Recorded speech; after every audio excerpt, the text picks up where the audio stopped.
Since 1945, Weatherby's been building the finest firearms and ammunition in the world. And today, we're proud to continue that legacy from our facility in Sheridan, Wyoming. This is On Our Mark, the Weatherby Podcast. Welcome back to On Our Mark, the Weatherby Podcast. We've got a fun hunt to talk about today. John and Jacob Solberg, the Solberg brothers. That's right. Did a pretty cool hunt. John, you drew a once-in-a-lifetime Wyoming bison tag. Yep, sure did. Pretty awesome. Very awesome. Before we get into that, you've been on the podcast a couple times? Once for sure. Twice. You and Kevin went to Alaska and shot a couple caribou, and I helped with that, and then we did the 257 Weatherby podcast. So what do you do here? On the podcast, or at work? Yeah, at Weatherby. All right, well, I'm on the sales team. I've worked for Weatherby for 6 years, and was a part of customer service right in the beginning, worked for customer service for about 6 months, and then a position opened up in sales. And I've been in the sales department riding that wave ever since. So, just a little bit of everything. Sales touches almost every department in the building, from shipping, customer service, all the way through. For sure. So, yeah. Well, welcome back, Jacob. First time. Mm-hmm. What do you do here? I manage the customer service department. I get all the fun phone calls. That's right. So John recruited his little brother to take his position so he could go to sales, right? I guess. So we worked together in customer service for a little bit. And, I ran into sales, and then Jacob, has stuck with it and has now, worked his way up to manage the department. So if you're watching this on YouTube and you've ever called into customer service and Jacob's answered the phone, how you doing? Jacob. Yeah, he's a real person. Positive feedback welcome. That's, not always the easiest job in the building. But, helping people solve their problems and stuff like that. He gets more credit than what he deserves, I think. It's one of those things where he handles... Wait, he gets more credit than he deserves? No, that's all right. I'll take it. I'm used to it. That's a good big brother. There's a saying there. That's a good big brother. You know what I meant. Yeah. But, one of those things, he does a good job at it, and we definitely appreciate what he does. So Right on. DJ, welcome back. Yep, third time on the pod. But he's also kind of the producer of the pod. Yeah, he makes all the graphics, puts it all together. Cut it up, run the social media, all that sort of fun stuff. And along with Jacob, I get some fun comments too. So we tag team them. It's like it's the men behind the curtain. Yep, right? exactly. Exactly. Yeah. And occasionally they send me on these awesome hunts to film. So I've got Tyler to my left here. We're co-hosting this awesome discussion about a once-in-a-lifetime bison tag. Did it say? What did it say on your actual tag? Did it say bison or buffalo? It said bison. But you can only shoot one bison. One. I could only draw the tag once. I've always understood that bison is the plural of buffalo. I've always understand that buffalo is slang for bison. Yeah, that's correct. Yeah. Okay. Tatanka, tell me. Tatanka. All right. So you drew. When did that draw result come out? Was it in May? It was earlier in the year. Yeah, because they do it in two separate draws in Wyoming. Because March is the end. And then they announced that basically right about the time that you put in for all the other big games. So funny story here, how this happens. I was ramrodding it and telling my dad and my brother, hey, don't forget to put in for sheep, moose, and goat. And I failed to put in for Utah this year. Got home from work, fell asleep, woke up at 11:30, didn't have enough time to put in. My dad, drew a once-in-a-lifetime bison tag and harvested a bull in the Henry Mountains in Utah. So I was bummed. I was like, dang it, I didn't put in for Utah. So it's funny, I was telling everybody, don't forget to put in for Wyoming, right? Well, my dad texted me back, or you texted me, somebody did, and it was like, what about bison?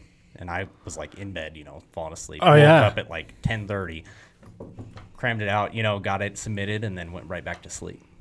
So Right on. I almost didn't even put in for the tag. Thank God for Family. Jacob and Dad. Yeah. Man, that's crazy. So you had some time to plan.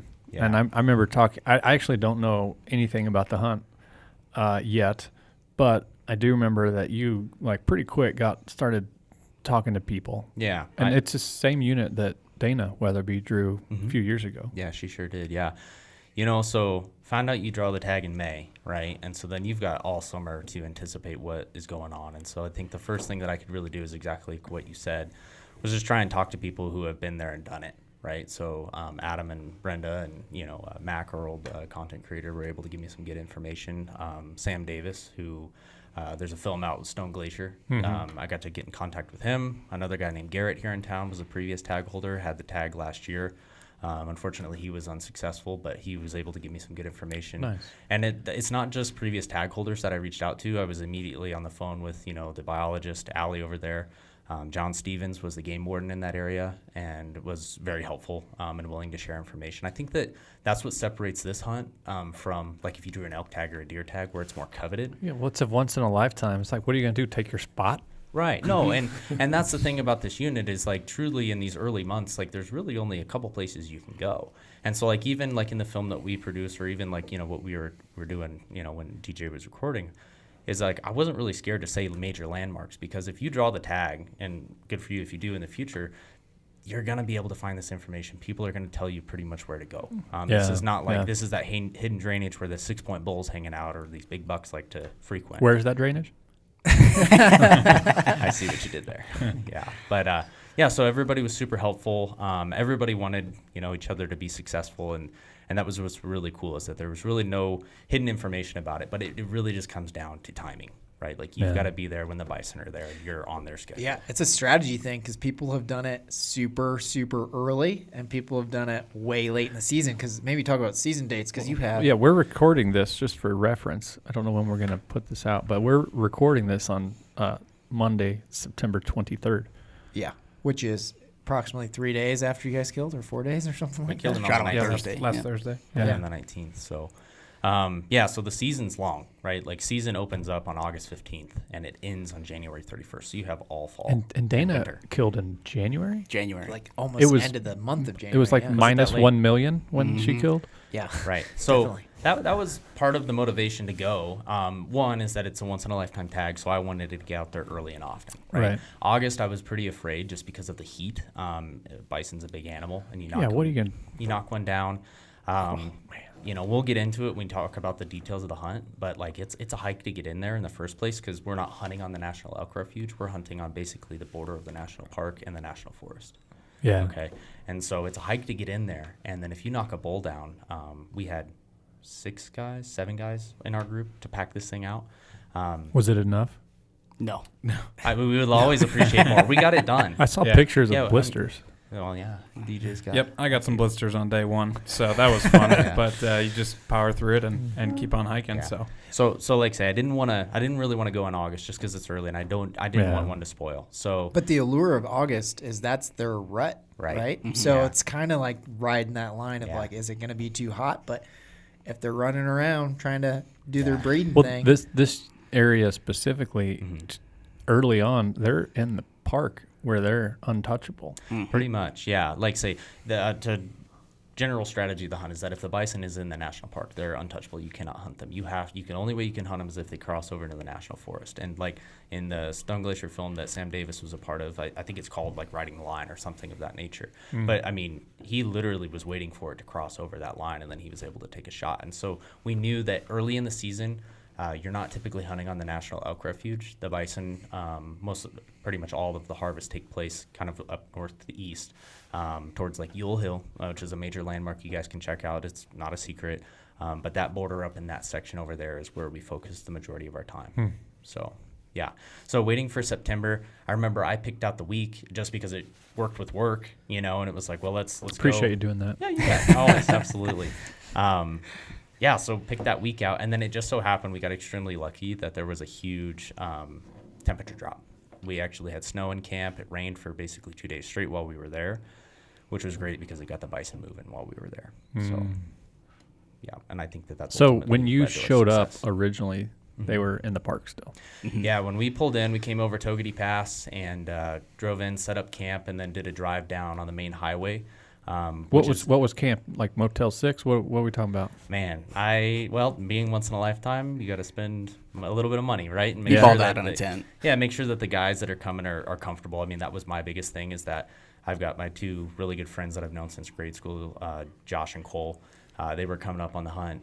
Knew I was going to have Jacob, my dad, and Dino there with us.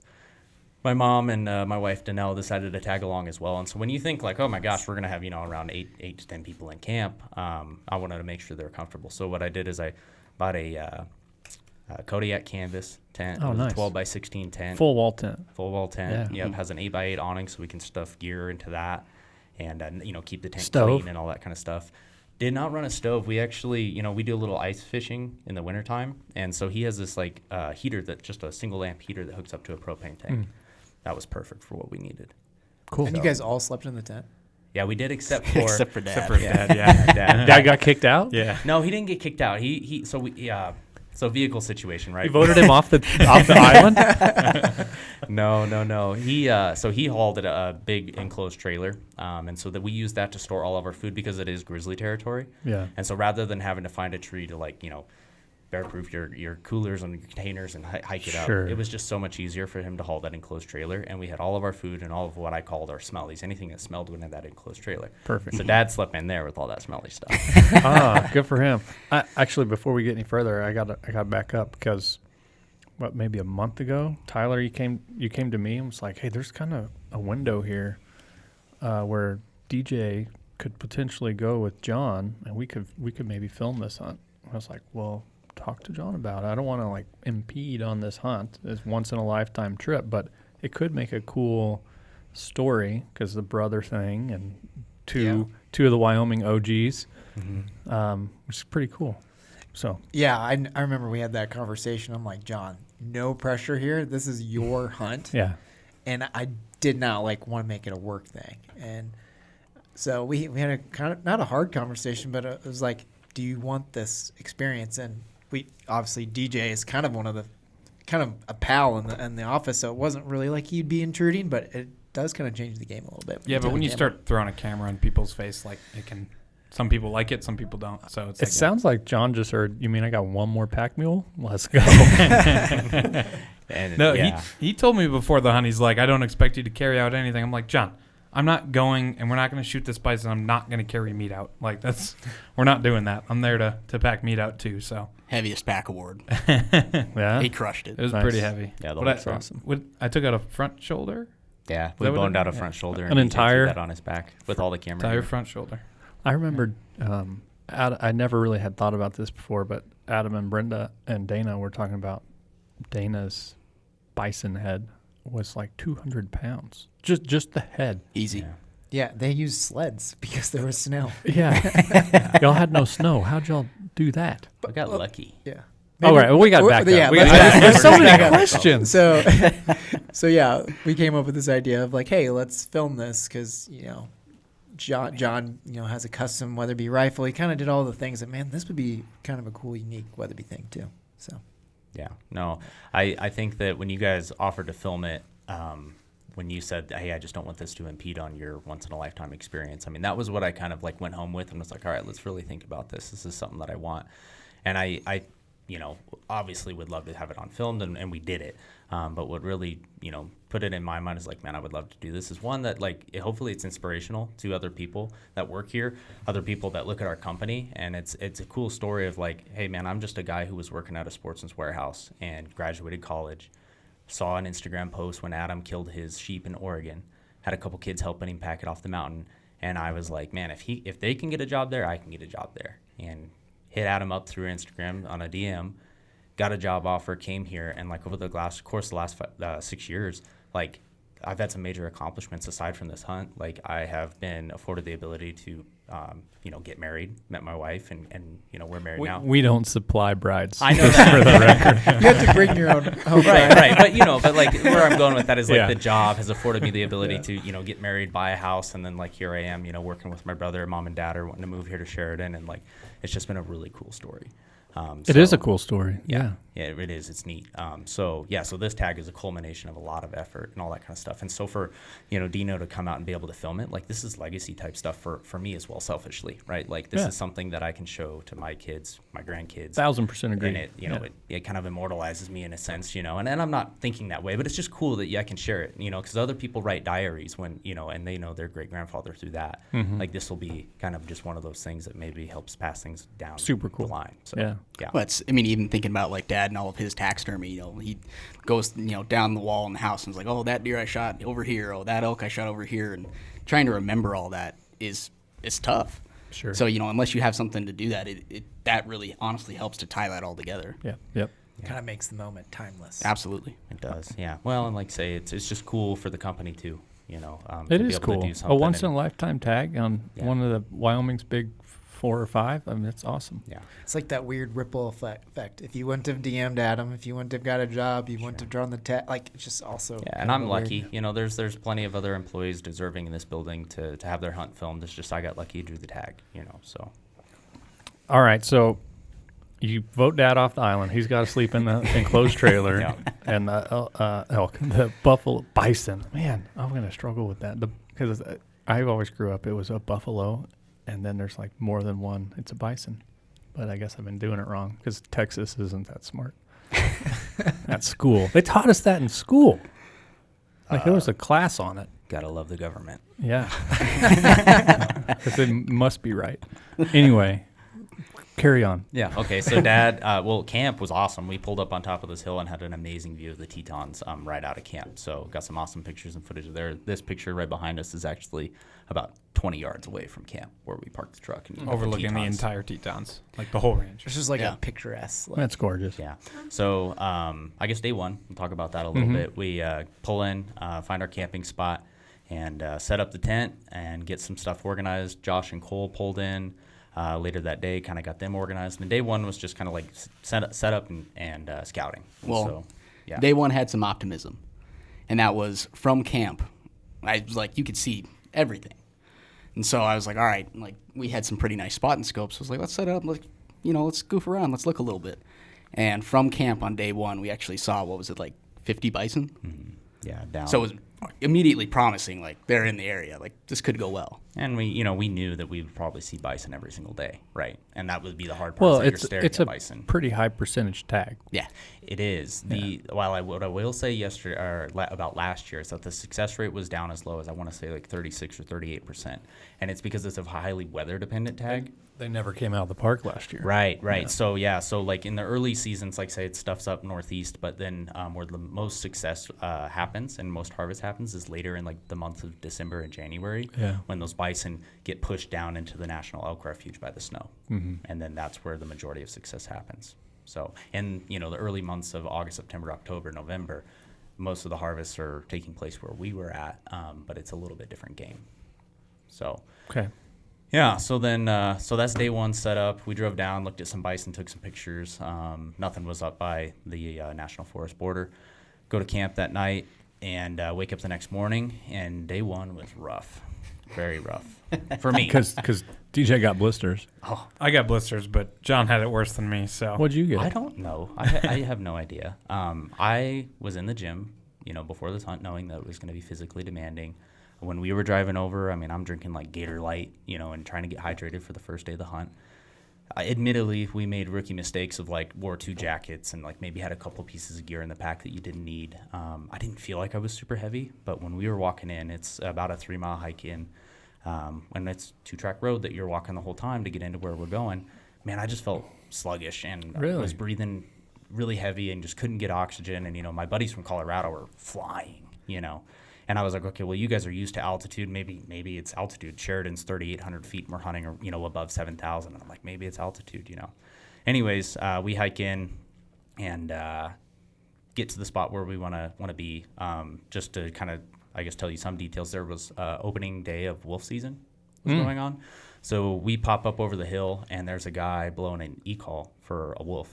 And it was like, okay, like how many hunters are in here doing something, on top of us? Yeah, bison that's hunting? discouraging. Yeah. Was a little bit. It wasn't like, oh man, like I don't know why a bison would walk up here, let alone stick around, with somebody blowing something like that off. And then Did you have a discussion with your Colorado buddies about the wolves?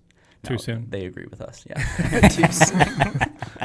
Yeah. And so we hike in further, and this is where we meet an amazing person. I will just say that. We meet a guy named Bob Lightfoot. We're sitting on Lookout Hill, which is on the border of the park looking down into the national park.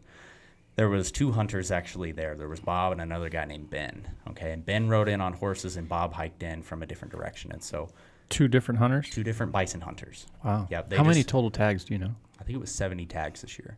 Oh, wow. Okay. Yeah. And so I want to say 10% get allotted to non-residents, and then the rest are residents. And there are even some tags, I think, that go to the native tribe over in that area. Okay. So so we knew that we could have competition. And so we walked in, and I remember, we've got a group of like 5 guys. And I was like, man, I really don't want to like just go bombard this dude So I asked my buddy Josh to come with me, and we went over and talked to Bob and found out that Bob drew the tag. He was from Riverton, which is only about 2 hours away, and that Ben was from Lyman, Wyoming, and Ben had a rough morning. He came in on horses, and one of his horses had bucked him off.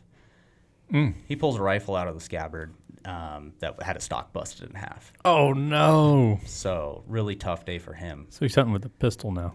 A 300 rum pistol. Yeah. Oh, yeah. man. It's no joke. I mean, and the stock is absolutely busted in half. It was not a Weatherby. That's awful. It was not a Weatherby. So I tried. Well, to that's sell him, why. Tried to sell him a Peak 44 stock. I was like, hey, might as well tell you about it. And so talked to him a little bit about that. Got to know Bob a little bit better as well, and just kind of ask him. Bob had actually been hunting since the opening day of season, so he'd been there for. Oh gosh, he'd been there 30 a days. month. Yeah, he's retired and 6 weeks. Yeah. kind of told his wife like, Wow.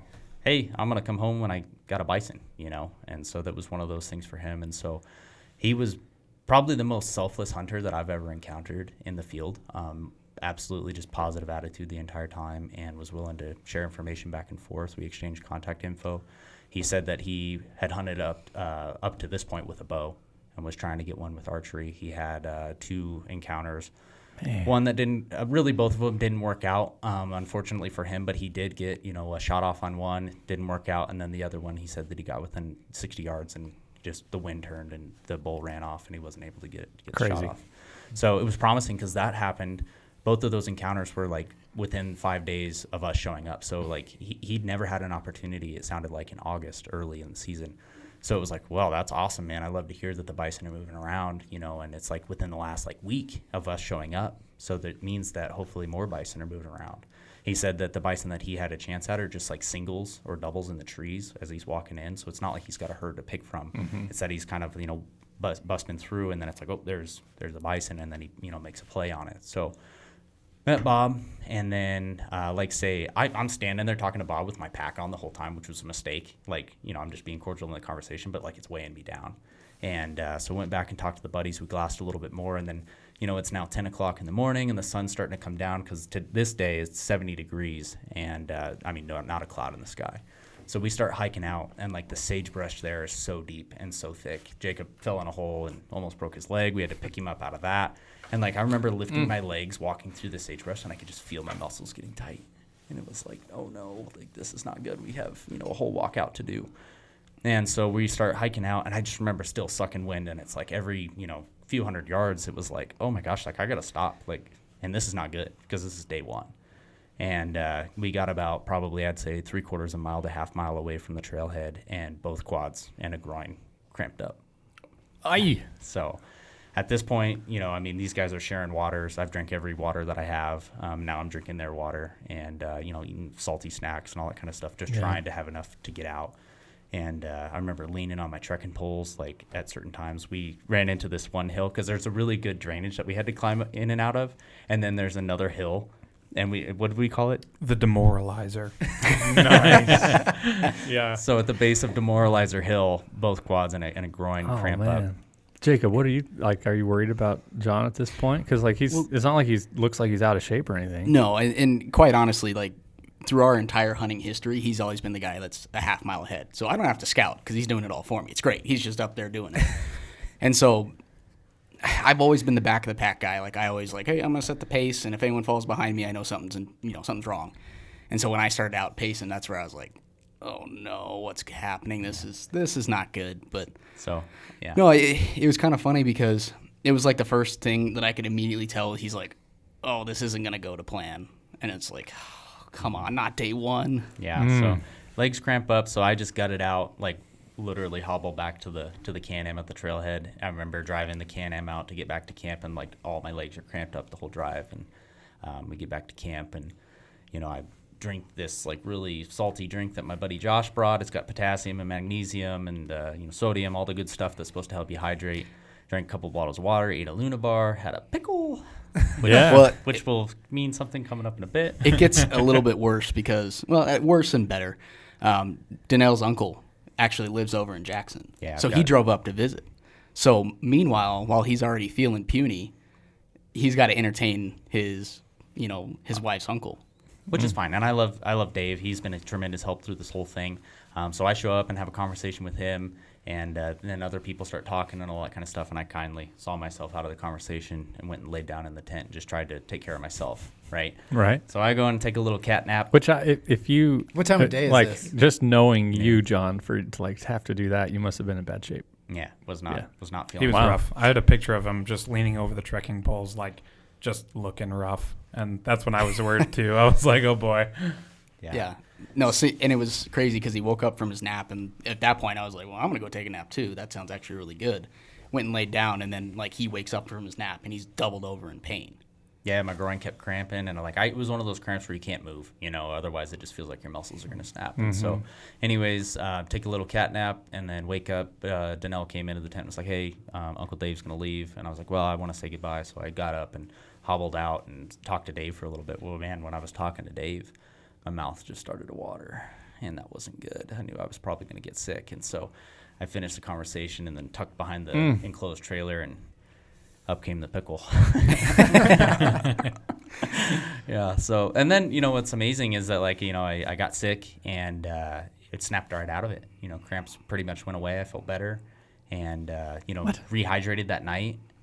Did you eat anything weird? Couldn't have been food, or couldn't have been anything like that? He didn't eat anything different than anyone else. No, I didn't eat anything weird. If anybody was First supposed to day get jitters. sick, and I think that possibly is what it was. I got Your hot. body was stressed. Yeah, exactly. Just anxiety of the entire hunt and just excitement to get out there. And then, you go burn yourself, wear too much clothes, get hot. It's a rookie mistake, If anybody was supposed to get sick, it probably should have been my dad, because he stopped at a Sinclair gas station in Casper on the way over, and he eats like gas station chicken. It's like, come on. And I'm the guy who gets the bug. Better than the gas station. And it was sushi. like Guilty. 8:30 in the morning too. Like we walk in and they have like fresh chicken. We're like, oh, chicken salad. Let's go.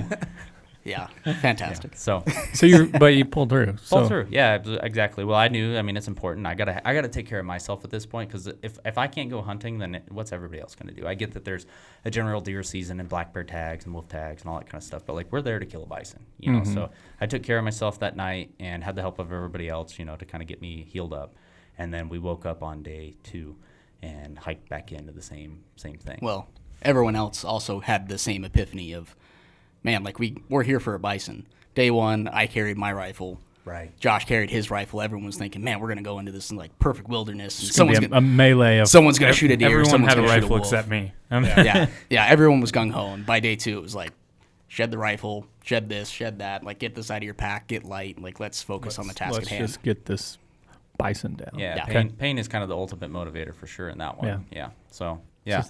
So day 2. Day 2, we wake up, do the walk-in. Did not see anything on day 2 that was promising at all.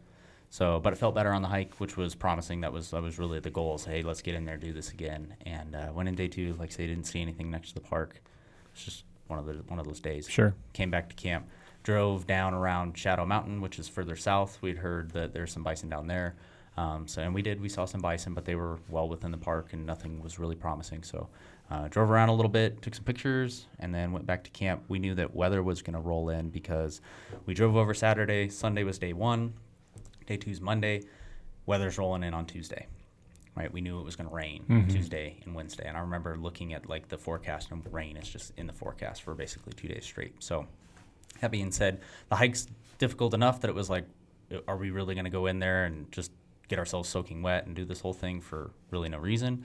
So we kind of started to develop a little bit of a strategy to where we could send a couple people down to Yule Hill. They could walk up that and they could glass back into the national forest. Meanwhile, we would kind of hang out on the trailhead, wait for a little update, and we would either decide to run in or we would, decide to pull out and then meet up and hunt somewhere else.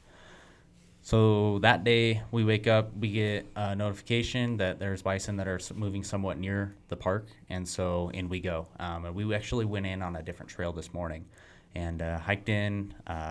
Is this the day that we had the run-in with the bear? Yeah. Okay. Yeah. So we hike in and Dun, dun, dun. Bear scare? yeah, bear. Yeah, exactly.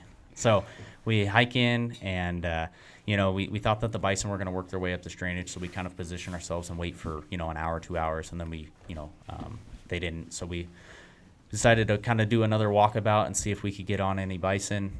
We were walking on top of a ridge that has a really deep drainage and then goes up to the top. And as we're doing this, what happens is that we're coming around, and all of the sudden, out comes something brown. And I thought it was a bison at first, so I tell everybody to get down, and we duck beneath the sagebrush. And then all of a sudden, Josh peeks his head up behind us, and he goes, "Oh gosh, it's a grizzly," right? And so immediately we go into bear mode. And while we're in bear mode, like I say, everybody's terrified of it being a grizzly because none of us have really encountered one before. And so he peeks his head up, then everybody stands up, and we see that it's a bear. And then out runs a cub, and out runs another cub. And so we've got a sow with 2 cubs. And it's in this drainage. The wind was blowing across from us, so she wasn't going to smell us. And it looked like she was wanting to come right up on the same bridge that we were on. And so I was like, hey, like, let's just make ourselves known, see if we can scare this bear off. And so right now she's probably 250, 300 yards down in this draw. I stand up, everybody else stands up, we yell, and the sound of our voice reverberates off of the hillside across from us. And she picks her head up, can't see us, doesn't know where we're at. She starts running up the draw underneath us and gets basically parallel with us. Meanwhile, the 2 cubs are following her, right? Well, she can't see us, she can't smell us. We're yelling at this point, trying to make ourselves known, but all she's doing is getting closer. That's exciting. It's very And you think it exciting. was because it was bouncing off the canyon I on the think other side, and it was like, she couldn't pinpoint it, right? And the wind's wrong, and then she's hearing stuff on the other side, so she doesn't know where we're at. Well, finally, one of the cubs sees us, so he stands up on his hind legs and kind of goes, "Hey, Mom." Mom finally sees us. Well, she stands up on her hind legs, and then just immediately, I mean, she covers 100 yards like that up the hill. And so Straight towards us. Yeah, that's exciting. Dino's got this on film. Yeah. oh, And you're, then- you're Oh, filming. I freaked out though. So I'm filming this thing, right? And I don't have many encounters with bears.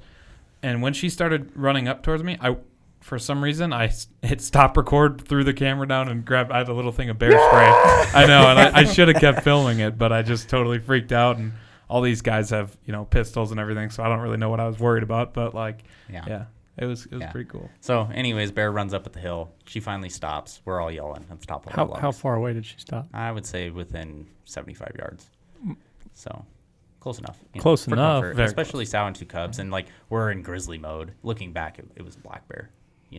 So we kind of laughed at ourselves after that. But it still is, one of those situations where it's like, I don't really like a bear running at me that much. Oh. So she ducked off, ran Did away. she get big? It was a bluff charge? Yeah, I mean, she was. I don't know if it was a bluff charge or if she was just coming up to see what we were. I don't know, but regardless, it doesn't feel good to have a bear running uphill at you, at all. So whether it's a black bear or a grizzly, Well, that's exciting. yeah, I mean, a little adrenaline rush. It was good. worth the price of admission right there. Yeah, it was good. It was good. So day 2, relatively uneventful after that. Sat around and then decided to hike back out. All right, now it's raining profusely, right? And so it's coming down, and we go back to camp. Decided to drive back down on the main road into the park where all the bison are hanging out, okay? Because you can see these bison off the highway. There's no problem. Well, a herd of what originally was about 150 to maybe 200 bison has now doubled, not doubled, but basically turned into 300 bison. It seems like all the bison from the surrounding area They're have congregated into this section, and it's all down by the highway. And it's like, man, this is not good, because that doesn't mean anything's going to be up in those hills where we're wanting them to cross over into the national forest. And to talk about what you talked about earlier, how typically August is the rut season, they were still exhibiting rut behavior. And so we were thinking, oh, man, we're way too early.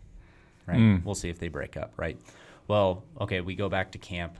This is still the same day, and we, eat a snack, whatever, take a nap, and then come back down just for, evening kind of scouting session. They're gone. All 300 are gone. Disappeared. Just gone. Gone. Like that. Vaporized. So it was like, this is cool, because there used to be 300 bison here, and now they're somewhere else, which is promising. That's what we'd like. Yeah, because you want them almost anywhere but where you were seeing them. Yes, exactly. Yeah, you can be anywhere but here. Yeah, Yeah. exactly. So that was promising. So then day 4, let's see here. Help me to remember. We wake up. Yeah, we go ahead. tried to locate the herd that night. Oh, yeah. And then we did. We found them, and they were not far from where they were. They were up on top of this hill, still way in the park.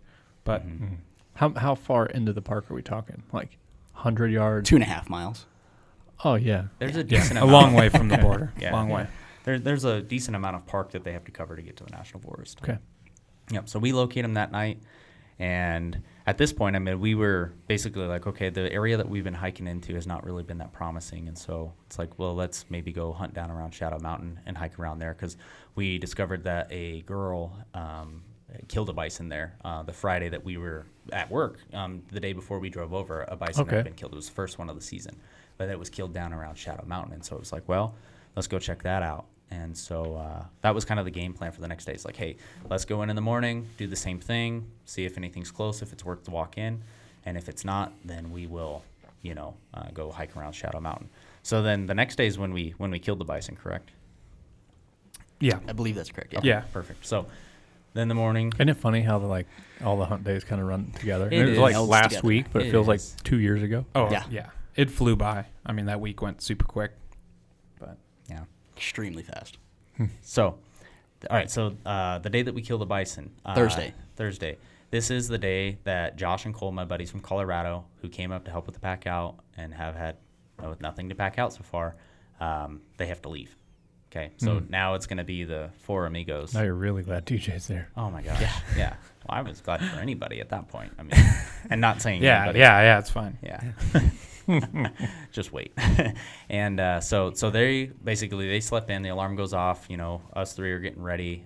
Dad's getting ready. Those guys are laying in their beds saying, haha, you have to walk in. We're going to drive back and see our families and all that kind of stuff.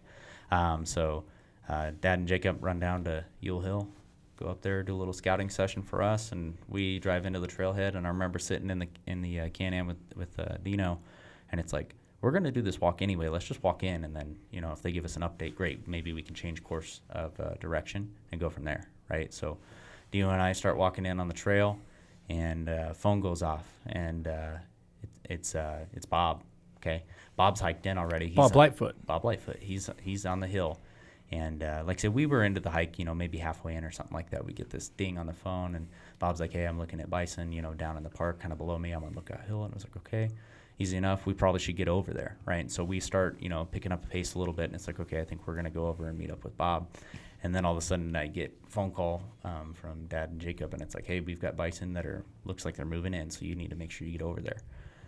So then at that point, Dino and I really pick up the pace, and it's like, we got to get over here quickly because it sounds like this is the morning that it's going to happen. So what's it like keeping up with John when he's in go mode?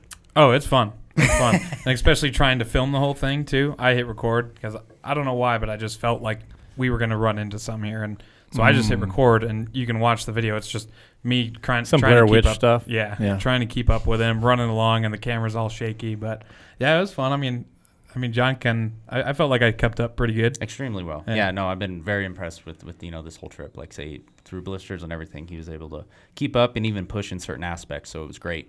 So it was one of those things where we just started to take off, and I'm navigating on Onyx, trying to make sure that we're taking the right trail. And I mean, it's like Last of the Mohicans, like opening scene running. Nice. Promontory marches. Oh man, yeah, exactly. Well, and I'm just like, I remember saying this to Dino. It was like, man, the gun's gonna go off at any second. And I remember Bob said, he's like, hey, have bison close to me and all this stuff. And it was like, okay, like I'm pretty sure they're gonna cross if he's saying that. And I remember voice talking back to Bob and being like, hey Bob, like if you can wait, great, but if not, we totally understand. And I remember getting him that message, and then it's like, well, the gun's gonna go off at any point. Hopefully we can be in a position to get one maybe as they're running out of the national forest. And so we at one point dropped the packs because we can now see the herd. We're about 500 yards away. We dropped the packs, and then it's just I need to be light and carry a rifle and run and get to a vantage point where I would be able to have a shot. When we came around the corner, this patch of Quakies, like say, we were kind of cresting this ridge where we could see bison, and then it was like it dipped down, and then another hill, another ridge came up. And when we came up over that next ridge, we were within about 250 yards. And so What? Yeah, we snuck up and got real close. It's just the way the terrain worked out. And so I remember getting up almost, peeking over the top of it, and decided not to because I wanted to, talk to Bob and see if he could get into position and all that kind of stuff. Being that he was kind of in the area and all that kind of stuff as well. These guys had called me, and so it was one of those things where it's like we would have ended up in that position regardless. Like we would have been over there, but I also knew like Bob, he's been there, he's been hunting, and so it's like I want to have him have an opportunity to be successful as well. When you were coming over that hill, it's like they're clearly now on national forest. It's not like the riding the line or like you mentioned Onyx. I'm wearing an Onyx hat. Was there like are you checking your phone looking for those lines or is it like pretty obvious? No, we were looking at the lines, but you could probably tell it. Yeah, and so we came around almost this corner and we could start seeing them. I just felt like we should play this is this. Some great. dramatic music. Yeah. I love it. The I didn't build know up. this was And possible. so we walk around this corner, and John's like, where's the border? Where's the border? And all along the border, they have little white signs, or it's all straight line. And I'm like, John, it's left. And he's looking like straight ahead of him. I'm like, left. We're way in the national forest, and he just couldn't find the sign, but we were way into it. And so we confirmed that they were there, and then we made a move on them. Yeah, so we're working our way up over this hill, and I remember glassing and looking for, the bulls, because I'm thinking that Bob is possibly set up and ready to take a shot. So Right. I'm looking for the mature So you need to bull. be aware for Bob. I need to be, one, be aware for Bob, but two, I need to find the mature bull in the herd, and then I need to find plan B in case Bob shoots first, right? So I'm looking for the mature bull, I find him, and then I'm looking for plan B, which is the next most mature bull. And there was 2 decent bulls in this herd here, and find them both. And then I remember my phone rings, and it's my dad, and he's like, hey, there's Bison. They've got to be within a few hundred yards of you. And I'm like, I've got them at 250 yards. Like, I'll call you back. Let's what go. I mean? And, I remember having the moral dilemma of like, well, do I shoot first, right? And it's like, my dad on the phone, he's like, you got to smoke them if you got them, And it's like, we've covered 3/4 of a mile in roughly, 15 minutes or something like that, navigating, getting up to this hill. And then, he says that, and I hang up the phone, and I immediately call Bob, and no answer. I send him a text. I say, Bob, can I shoot? Bob, bro. Do you want me? Come on, Bob. Do you want me to wait and so you can get into position? I gave it another, minute to 2 minutes, and then it was one of those things where it's like, we've got to make this happen. So I said, I'm going to shoot. Send him a text, and we start inching over this hill. At least you got proof that you tried to reach out. Yeah. I mean, it's a moral dilemma for sure. So we inch up over this hill. Cannot shoot over the sagebrush. It's just too tall and too thick. And so at this point, we are fully visible by the herd. And the lead cow sees us, and she starts to make a movement. And the bison are starting to get a little, agitated. I don't know. It's not like they were going to run off necessarily, but it was one of those things where it's like, okay, we got to make this happen. Navigate through the sagebrush, get into this open patch. I have a clear line of sight of the whole herd. Bob's starting to come up over this hill, and I think from the position that we were in, I thought he had a line of sight and he was going to be able to shoot. And so then, again, because the bison have now shuffled the deck, and it's like, okay, where is the bull? Find the bull, find plan B, and get set up.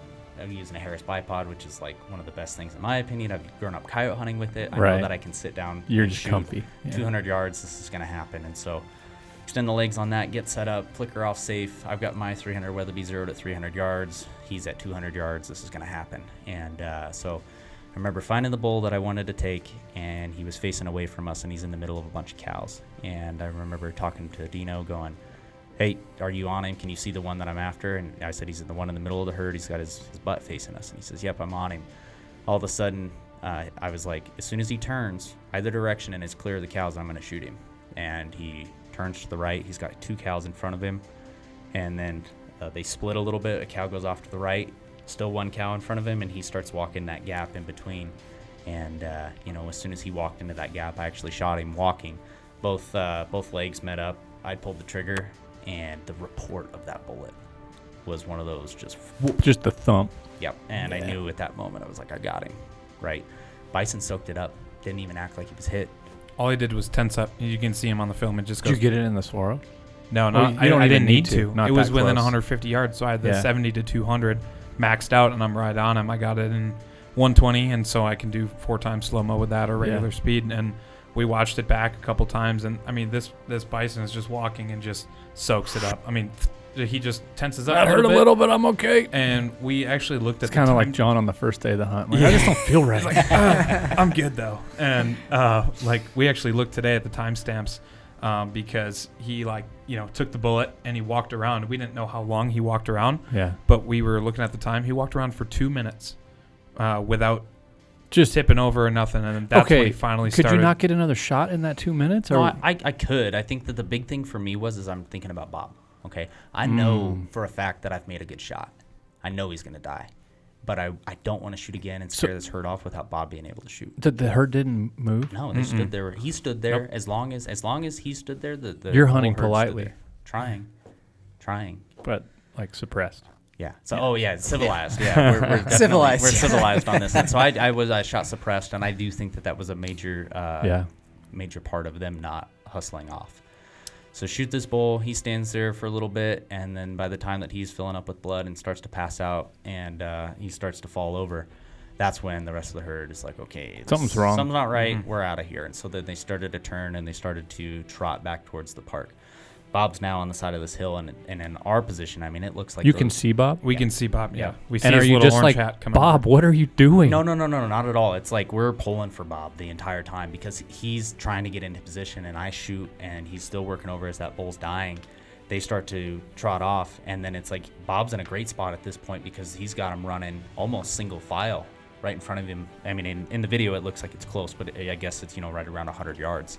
And so they're running single file, and we can see him looking through the scope, cow, Like trying to cow, pick one. bull, Trying to pick cow, bull, you know what I mean?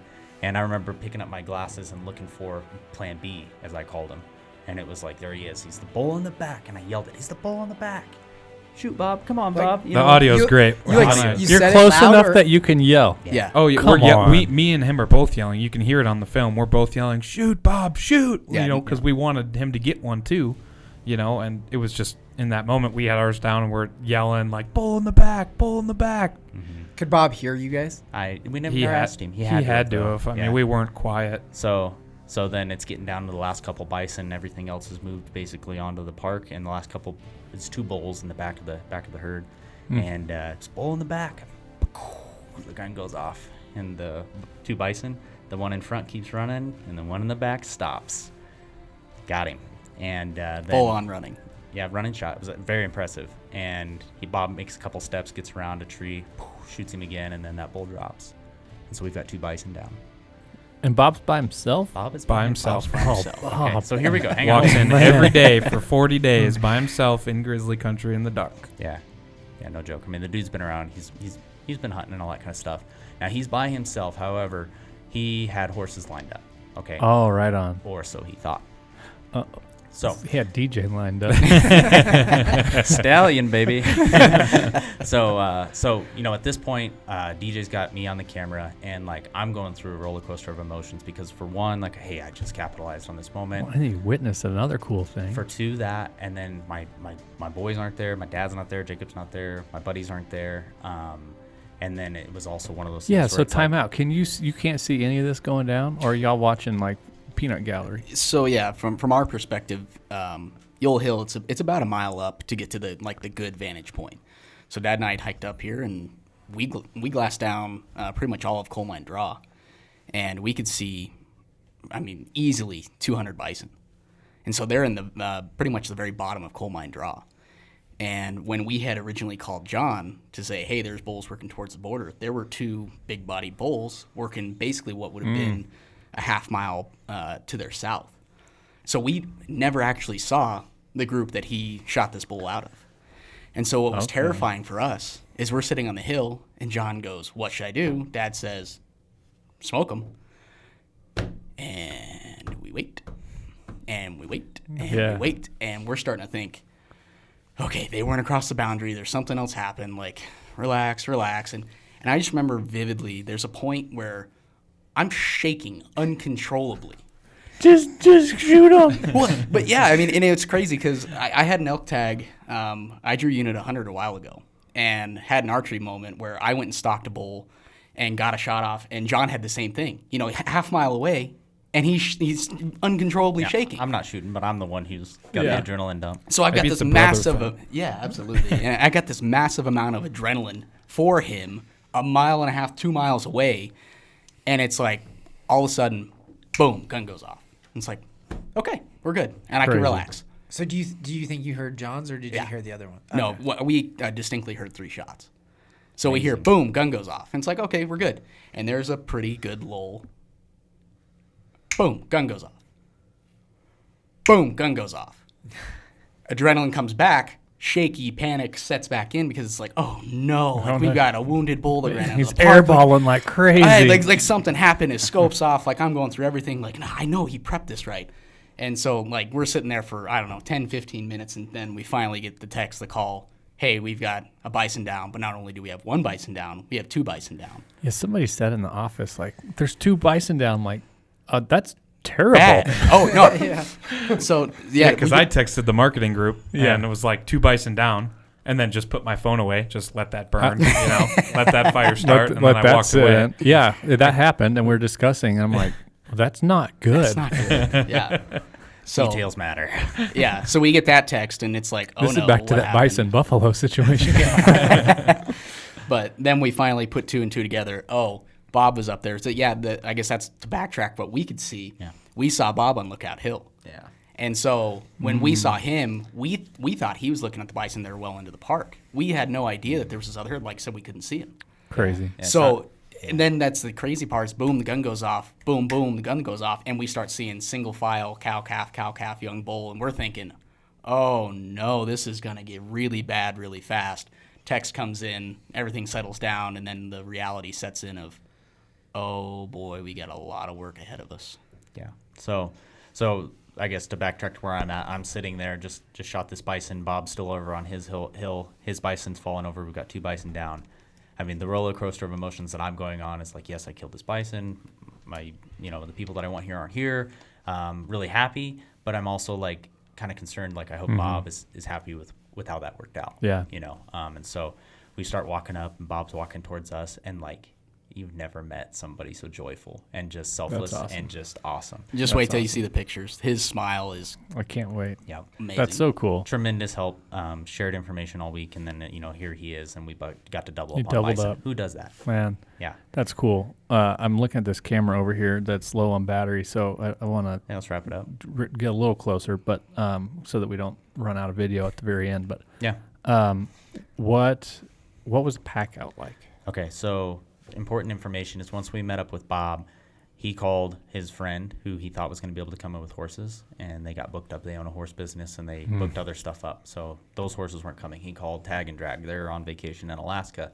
He called another outfitter. They didn't answer the phone. So now Bob is by himself with the bison down 3 miles away from the nearest trailhead that you can pack it out.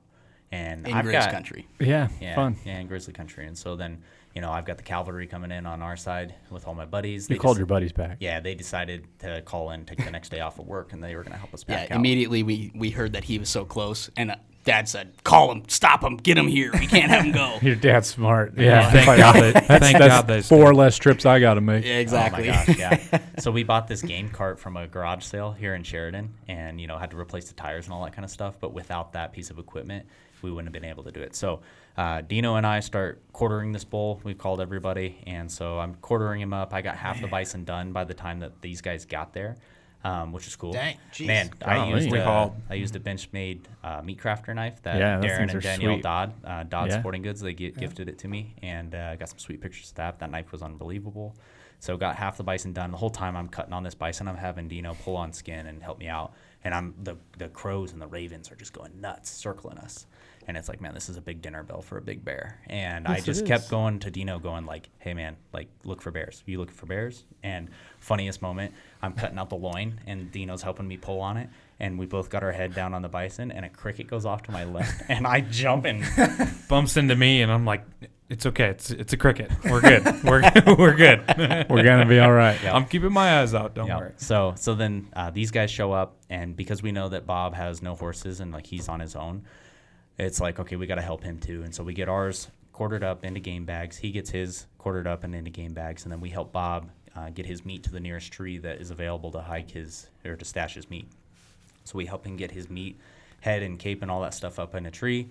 We have our meat, so the quarter bags that we put it into, I mean, they're over 100 pounds. And then the other bags, we basically divvied it up to where it was between 40 and Dino's pack, 80 pounds amongst the people that are hiking around. And then the guys on carts got a little bit lighter pack because they're having to fight that cart.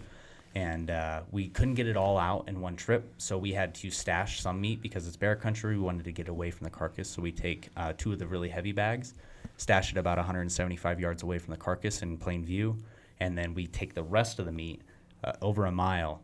There's no trees that we could find, and so over a mile before we finally run into a tree to where we could stash our meat. Wow. Stash our meat in that tree, and Cole, Josh, and I drop our packs, just handguns, and go back for the 2 heavy bags of meat that we stashed away from the carcass. We're going back in and got the game cart with us, and I remember the wind's in our face, and I told the boys, I was like, look, if you pop up over this hill and see a bear, don't let it see you because the wind's wrong. I said, we'll just duck down and we'll figure out another way a different day. We come up over the hill. No bear. Okay, there's our meat. And then all of a sudden Cole goes right there. and out comes the biggest bear I've ever seen in my life. I've never seen a grizzly in person before. Big boy. Big boy. And 400 yards away, and it comes up out of this draw on this hill, and it's looking back towards Bob's carcass, which is concealed behind another hill that's in front of us by about 200 yards. And we just stand there, and immediately the 10-millimeter handgun that I have on my chest feels really small. Yeah. I mean, it looked like the size of a bison. I mean, it was huge. The black bear that we had to run in with the day before was like not even close. And wow. So there's this bear. It's looking back at this carcass, and the only thing that I can think of is that it's like, well, that bear's probably got ran off of that carcass by another bear. And so that's my guess is that bear, So you like over to that see hill. that bear? Well, I would like to, but I also wouldn't. So I have I'm really glad that my dad was able to come on this trip because he was like the voice of reason and experience and all that kind of stuff. And so here's little John going, "Hey, Dad, there's a bear over here. What do I do?" And he's like, "Well, sneak down in there, grab that meat, and get the hell out." So that's what we did. So it was like, I don't know, it's like SEAL Team 6 maneuver, right? Like I'll be the guy with the gun. Stealth extraction. Sorry guys, you got to pick up these 100-pound bags of meat and hike them up this hill to get to the You're game in cart. full operator. Yeah. Pretty much. I'm not messing around. The last thing I want to do is get chewed on, or get my buddies chewed on, and it was probably way more than what we needed to do, but at the same time, we're just trying to be safe. And so those guys pick up those bags, they get them up to the game cart, carry them up the hill, they're sucking wind, and I help them get it on the cart. We wheel it away about 100 yards. Now we have visibility all the way around, strap it on, and then we pack the rest out. So we get back, met up with these guys who were taking a break, stringing the other game bags in a tree, and we take what we can, and we pack it out the rest of the way. And then get to the Can-Am, go in. It's Josh's birthday, by the way. Wow. It's one of my best friend's birthdays. And so then we get back to camp, get everything in coolers, and take him down. There's a Hatchet restaurant or something like that. Hatchet Resort or They something. had amazing Yeah. burgers. If you're Really good. if you're in the Jackson area, Yeah. that Hatchet That's Resort the place. restaurant is the place for a burger. It's very good. They were awesome. Nice. So we go down there, have a drink and a burger, call on a few people, tell them the things, and then in the morning we wake up and slept in, about an hour longer, and went in with the Got game the cart, rest. packed the rest. No bears? No bears. bears, no birds, no bears. What did Bob do with his? Bob went in and packed out the rest, himself, and so one of those things he got it out, and Man, yeah, Bob sounds legit. Bob is legit. We Bob said was he was legit. the man. We Yeah. said he was the Yeah. man. That's So- cool. What an experience, guys. Once in a lifetime. It Truly. was. Yeah, it Yes. was. So, we drive back the day before yesterday and spend yesterday cutting up bison, and he's in the freezer. So we're good to go. It's all done. Man, that's quick. My last question is: was there anything when you're like? Is there ever a moment when you're like cutting up your bison? You're like that moment of like realization. You're like, what did I just do? Or this is primal? Or was there anything like that? Or were you just like pumped? Like when it sank in, I guess. Yeah. Like, what about? Was there any like moment you're like, man, this is like a core memory. I'm gonna remember this like weird moment. Man, it's really tough. I remember sitting in camp with these guys, drinking a beer, after that, playing cards, and like sitting there, and it was just like, man, we got to do this once with my dad. Okay, this is the moment. Jacob filmed my dad's bison hunt, and after we were done butchering it last night, we sat down and we watched my dad's bison hunt film that he's got on That's YouTube. cool. And when we were watching that hunt, and I'm sitting there laid back, with these guys, and we're talking about that memory and comparing it back and forth. I mean, that was truly the moment where it sank in, and it was like, how rare is this that I drew a once-in-a-lifetime tag and was successful, and my dad drew a once-in-a-lifetime tag and was successful. And so it was just like, this is extremely rare, and how cool is this? And that's really what sank in. And that was last night. So That's awesome. yeah. It doesn't feel surreal to me. I mean, they both got tags, so now it's just a matter of time for me. It's like this, I guess it happens to everybody. So. Yeah. It's your destiny. I'll take my tag now. Yeah, exactly. Yeah, no doubt. Yeah. No, if I had any advice to anybody that draws a tag in the future, like say, reach out, get information from people. And then the big thing is I would recommend to take horses. I mean, we did it and packed it out ourselves, and that was a lot of work. If you're going to do it yourself, take in, a lot of people. And if not, then definitely line up horses, because the thing is you'll just get that much more meat. We weren't able to take the rib cage and all the really big cuts, I guess ribs like that. We got all the major pieces out that we needed to, but it was one of those things where it's like, man, that's an awesome animal, and it's good eating. Like we've had a few pieces already, So cool. and we just I'd recommend to take horses so you can get all of that meat out. Right on. So Thanks for sharing the story. I can't wait to see the video. thanks for having us. Yeah. It's gonna be good. It's going to be a good one. Right on. Well, Cool. thanks, guys. Yeah, thank you. Congrats. Thank you.